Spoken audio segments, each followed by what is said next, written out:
Kapan murtad teh aya 3 bagian. Hiji murtad patekadan, 2 murtad padamelan, 3 murtad ucapan. Contoh murtad patekadan teu ngucapkeun, teu migawe tapi hate nekadkeun. Contona teh nyaeta mangmang kana ayana Allah. Cek deal teh. Allah teh aya atawa eueuh. Aya eueuh. Aya eueuh tah eta teh mangmang. Murtad eta teh. Nah teh mun kitu teh. Aya eueuh ketang Allah. Tah ulah mangmang sing yakin bahwa Allah teh aya. Atawa mangmang ayana rasul. Mangmang ayana rasul. Cek deal teh. Cek deal atuh cek si itu teh.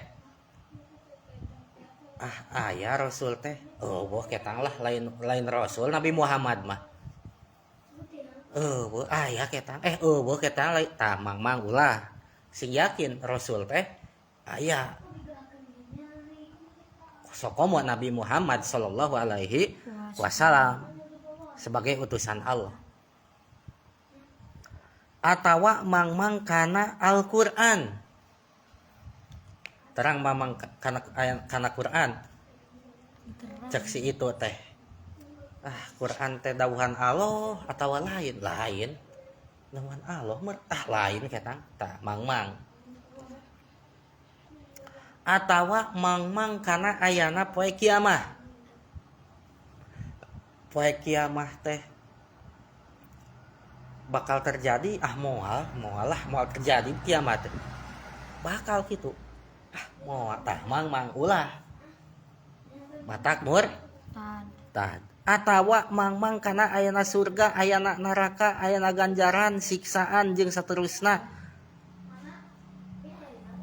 Tah pokona mah ayana Allah, ayana Rasul, Al-Qur'an, kiamah, surga, neraka, ganjaran.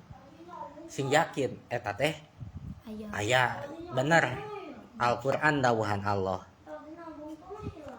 Nu dilungsurkeun ka Nabi Muhammad sallallahu alaihi wasallam. Kertos. 2 nekadkeun teu ayana keuneh. 2 nekadkeun ke dibacana deal terakhir. Nekadkeun teu ayana salah sahiji sifat Allah anu tos disebutkeun ayana ku para ulama. Misalkeun nekadkeun eueuh sifat ilmu di Allah. Teu Allah mah teu ilmu teu uninga Allah mah. Mun sifat-sifat nu lainna mah aya. Tah eta matak murtad. 3 mantaskeun sifat anu Allah pasti bersih tina eta sifat. Sapertos nekadkeun Allah teh jirim jentul atanapi jisim. 3 mah nekadkeun bahwa Allah teh kasifatan ku sifat nu mustahil.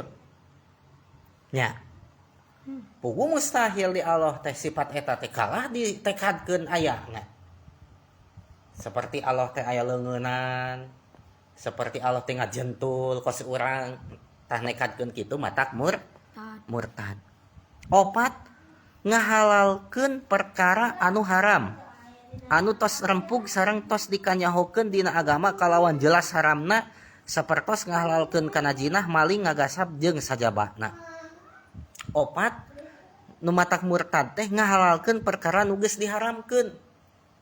Contoh na Quran teh geus puguh jinah teh haram, kalahkah ditekadkeun halal, murtad eta. Contoh deui maling teh geus puguh diharamkeun, kalahkah ditekadkeun halal, murtad eta oge. Contoh deui gasab, terang gasab. Naon? Nyokot barang batur tetegrak tanpa tebebeja bari tetegrakan. Gasab eta teh. Ai maling mah nyokot barang batur teu bebeja ngaranna oge da maling. Bari susulumputan maling ngaranna. Contoh nu bogana keur eueuh aya nu bogana dicokot barang nu batur teh nu bogana keur eueuh eta ngaranna ai gasab mah tetegrakan henteu susulumputan nyokotna teh gasab tah haram kalahkah ditekadkeun hal eta matak murtad tak kade teu kenging ngahalalkeun perkara nu geus diharamkeun ku Quran ku hadis ku ijma teh ku kasepakatan para ulama. Kertos